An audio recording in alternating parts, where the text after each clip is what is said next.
আমরা পেয়েছি সাবেক স্বরাষ্ট্রমন্ত্রী আসাদুজ্জামান খান কামাল। আপনাকে আমাদের অনুষ্ঠানে স্বাগত জানাই।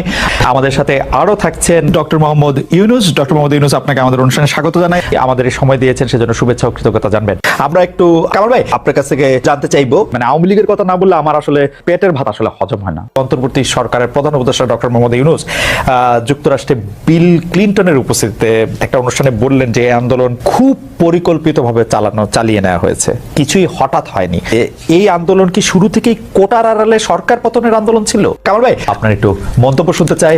আমি অনেক কিছু দেখেছি, অনেক নেতার উত্থান পতন দেখেছি, অনেক রাজনৈতিক উত্থান পতন আমি দেখেছি। কাজেই আমি এই ইতিহাস থেকে শিক্ষা নিতে চাই। সেবন আমি মনে করি যে সবচেয়ে বড় কথা হলো জনগণের সঙ্গে আমাদের চলতে। আমি সবসময় এটাই মেনটেন করে চলি। আর সবচেয়ে বড় যেই জিনিসটা, আমাদের জনগণ সব কিছুই ভালো চায়, কোনো খারাপের সঙ্গে আমাদের জনগণ কিন্তু সম্পৃক্ত হয় না। তা আমি মনে করি আমার যে কাজ করার যে গতি, এখানে আপনার জেনে রাখবেন, আমি যাই কিছু করি, আমি দিনও শেষে কিংবা 2 দিন পরে আমি মাননীয় প্রধানমন্ত্রীর সঙ্গে শেয়ার।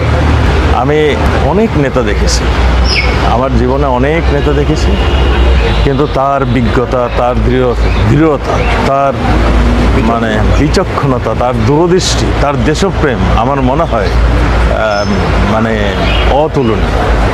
তার যে প্রত্যেকটা ডিসিশন উনি এত সময় উপযোগী এবং এত নির্ভুল ডিসিশন নেন, খুব কম নেতারই এই যোগ্যতাটা আছে, এই গুণটি আছে। আমরা যতই বিচলিত হই, যতই আমরা আবেগপ্রবণ হই, যতই আমরা মনে করি যে এটা কি হবে, উনি তখন ঠান্ডা মাথায় উনি দিক নির্দেশনা দিয়ে যাচ্ছেন। তা কাজেই আমার তো এক জায়গায় আমার প্রেরণার উৎসও এক জায়গা, আমার মানে শক্তির উৎসও সেই জায়গায়। যতই আমি তাকে দেখি ততই আমি বিস্মিত। আমার জন্মের পরের থেকেই আমরা যেইখানে মানুষ হয়েছি, যেই পরিবেশে আমরা বড় হয়েছি, একটা সেইগুলো মনে হয় এখন সেই স্বপ্নের মতো। বাড়ির সামনে খোলা মাঠ ছিল, বন্ধুবান্ধব যারা ছিলাম আমরা সব অকৃত্রিম বন্ধু ছিলাম। আমাদের ভাই বোন যেমন আমাদের আপন ছিল, সেরকম আমাদের বন্ধুরাও একদম আমাদের নেহাতই আপনজন ছিল। সব কিছুতেই আমরা ভালো মন্দে, সুখে দুঃখে রোগে সবই আমরা দারুণ একটা শৈশব ছিল আপনার। দারুণ একটা শৈশব ছিল এবং সেটা আমার মনে হয় বাচ্চাদের সেই দৃশ্য, সেই শৈশব, সেই যে মানে সেই পরিবেশই তো নেই। আমার মূল লক্ষ্যটা যেটা ছিল সেটা তো আমি অ্যাচিভ করেছিলাম ৭১-এর সেই যুদ্ধের পরে। স্বাধীনতা আমার ছিল মানে হৃদয়ের বাসনা যেটা, সেটা তো হয়েইছে। তারপরে আমি রাজনীতিতে আসছি, বসছি, যেখানে যেটা প্রয়োজন আমি করেছি, সেটা আমি মানে পিছুপা হই নাই। কিন্তু আমি কোনোদিনই বলি নাই যে আমাকে এটা দিতে হবে, এটা করতে হবে, আমাকে ওই জায়গায় যেতে হবে। তা আমাদের অনেক সময় ভুলভ্রান্তি যে আমাদের হয় না, সেটা আমি বলবো না, ভুলভ্রান্তি হচ্ছে। তা আমরা সেই ভুলভ্রান্তিগুলো শুধরিয়ে নিয়ে আবার চলছি। এটাই হলো কথা। জনগণের প্রত্যাশা অনুযায়ী আমরা কাজ করছি, সেটাই হলো সবচেয়ে বড় কথা। আমাদের সমস্ত কর্মচারীরাও আন্তরিক বলেই আমরা সেই জায়গাটিতে যেতে পারি। ফায়ার সার্ভিসে দেখেন, এখন আগে একটা প্রবাদ ছিল যে ফায়ার সার্ভিসের মানুষ আগুন নিভে যাওয়ার পরে আসে, কিন্তু এখন কিন্তু ফায়ার সার্ভিস যথাসময়ে পৌঁছে। আপনাকে অনেক ধন্যবাদ, আপনি আমাদেরকে সময় দিয়েছেন। আমি সরাসরি প্রশ্নে চলে আসি। শেখ হাসিনা স্পষ্টতই আপনাকে অপছন্দ করেন, অনেক কিছুর জন্য আপনাকে দায়ী করেন, পদ্মা সেতু এবং সেই। এর কারণ কি বলে আপনি মনে করেন? আপনাকে কি তিনি তার প্রতিদ্বন্দ্বী মনে করেন, নাকি সত্যি তার কাছে এমন কোনো তথ্য রয়েছে যে আপনার বিশাল কোনো রাজনৈতিক অভিলাষ রয়েছে? আপনি কি রাজনৈতিকভাবে তার প্রতিদ্বন্দ্বী হয়ে উঠছেন বলে তিনি আপনাকে অপছন্দ করছেন, না কি কারণে? আপনার কি মনে হয়? আমার মনে হয় উনি মনে করেন যে আমি দেশের সর্বোচ্চ ডাকু, সন্ত্রাসী, কিংবা আমি অপরাধী, আমি সেরা চোর, এই জাতীয় জিনিস মনে করেন। কাজে সেগুলো ব্যাখ্যা করেন উনি তার মুখে। উনি বলেন যে আমি সুদখোর, আমি ঘুষখোর, আমি সব এমন সব কটু শব্দ ব্যবহার করেন যাতে মনে হয় যে আমার সম্বন্ধে তার ধারণা খুবই খারাপ। কিন্তু এইটা তো এরকম ছিল না। আমরা দেখেছি যে 96 থেকে 2001 সাল পর্যন্ত নানাভাবে এই সরকারি বা আওয়ামী লীগ সরকারি আপনার সাথে বা আপনি আওয়ামী লীগ সরকারের সাথে একসাথে কাজ করতে কোনো সমস্যা হয়নি। আপনি এইটার জায়গাটাকে একটু ব্যাকগ্রাউন্ডটাকে আমাদের একটু বলা যাবে যে আপনার কাছে কি মনে হয় কেন এই শত্রুতার বা কেন এই অপছন্দের বিষয়টা একটু সৃষ্টি হলো বা তৈরি হলো? যেই হোক, এটা আমার তরফ থেকে হয়নি। আমি তাকে যথাযথ শ্রদ্ধা করে নিয়ে গেছিলাম আমাদের মাইক্রোক্রেডিট সামিটে ওয়াশিংটন ডিসিতে। আমাদের প্রধান অতিথি করে নিয়ে গেছি, সবাই সম্মান করেছে। কারণ এই মাইক্রোক্রেডিটটা তখন পৃথিবীর সামনে আসছে, বড় আকারে আসছে, এবং এটা বাংলাদেশের অবদান হিসেবে সবাই স্বীকৃতি দিচ্ছে। ওয়াশিংটনে দুনিয়ার সেরা যারা সবাই উপস্থিত ছিলেন, তার মধ্যে আমরা ওনাকে নিয়ে গেছিলাম এই জন্য যে বাংলাদেশের পক্ষ থেকে এই গৌরবটা যেন তিনি আমাদের পক্ষ হয়ে গ্রহণ করেন। উনিও রাজি হয়েছেন, উনিও গেছেন, করেছেন। কাজে এটা স্বাভাবিকভাবে এই সম্পর্ক থেকে যাওয়ার কথা ছিল, কিন্তু কি কারণে এটা ঘাটতি হতে আরম্ভ করলে বুঝতে পারলাম না। কিছুদিন পর থেকেই ওনার আচরণ এবং তার শব্দ পরিবর্তন হতে আরম্ভ করলো। এমন পরিবর্তন হলো এখন আমাকে চোট বদমাইশ ছাড়া আর কোনো বিষয়ে উনি মনে করেন বলে মনে হয় না আমার কাছে। আসলে এটা নিয়ে কথা বলাটা একটু বিব্রতকরই, কিন্তু কেউ কেউ এটা বলে থাকেন যে বিশেষ করে যে 2007 সালে যে 111 সরকার আমরা যাকে বলি, তাদের যে বিরাজনীতিকরণের একটি চেষ্টা, সেই চেষ্টার মধ্যে আপনার অংশগ্রহণ আছে কিনা। যদিও বারবার বলা হয় যে আপনি আসলে সেই ক্ষমতাটা দখল করতে চেয়েছিলেন, অথচ আমরা উল্টা শুনেছি, আপনার মুখেও শুনেছি, যারা ওই সময় কৌশলভ ছিলেন তাদের মুখেও শুনেছি যে আপনাকে আসলে অফার করা হলো, আপনি সেটি ফিরিয়ে দিয়েছিলেন। কিন্তু কেউ কেউ আবার বলে থাকেন আপনি একটা লম্বা সময়ের জন্য চেয়েছিলেন। এইটি কি একটা কোনো কারণ হতে পারে? এই ব্যাপারটিকে আমাদের দর্শকদের জন্য মানে বা ইয়েদের জন্য একটু আপনি পরিষ্কার করবেন যে আপনি আসলে রাষ্ট্রের সর্বোচ্চ ক্ষমতায় বা রাজনীতির জায়গায়, দেশ পরিচালনায়, সেগুলিতে আপনি আসলে আসতে চেয়েছিলেন কিনা, চান কিনা, বা ওই জায়গা থেকে?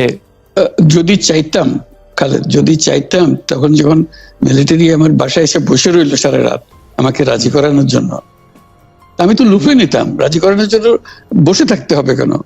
আমি যদি ক্ষমতায় চাইতাম বলে আর চলেন চলেন, কি করতে, কি কোন জামাটা পড়তে হবে দেখিয়ে দেন, এখনই যাচ্ছি।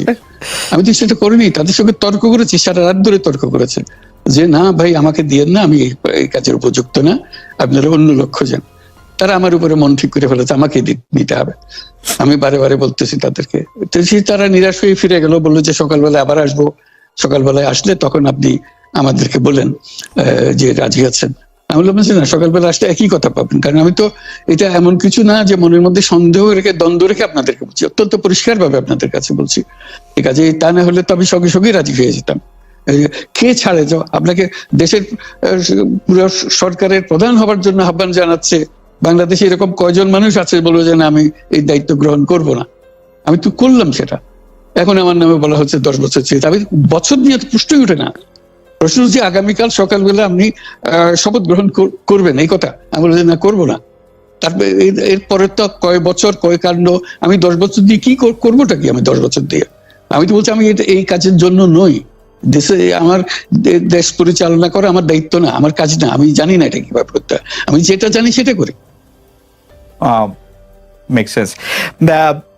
আপনার মেয়ে মনিকা ইউনুস সম্প্রতি একটি সাক্ষাৎকার দিয়েছেন CNN-এ।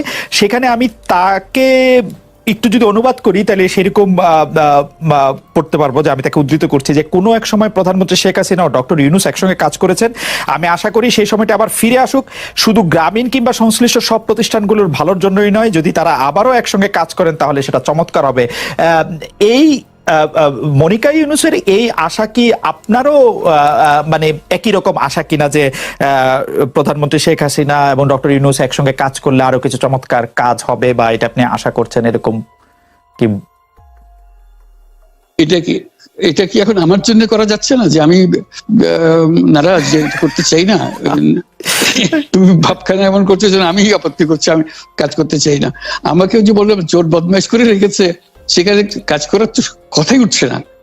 আমার নাম উঠলেই ওনার রাগ উঠে যায়। আমাকে সুদখোর না বললে ওনার মন তৃপ্ত হয় না। আমাকে চুবিয়ে না ডুবালে, পদ্মা নদীতে আমাকে চুবিয়ে না ডুবালে ওনার মনে শান্তি আসে না। ঠিক আছে, এখন আমি কি করে বলবো? ওনাকে বলতে তো হবে, ওনাকে যদি কিছু বলতে হয়। না, আমি বলবো না, ভুল সংবাদ দিচ্ছ তুমি, সেজন্য বলবো।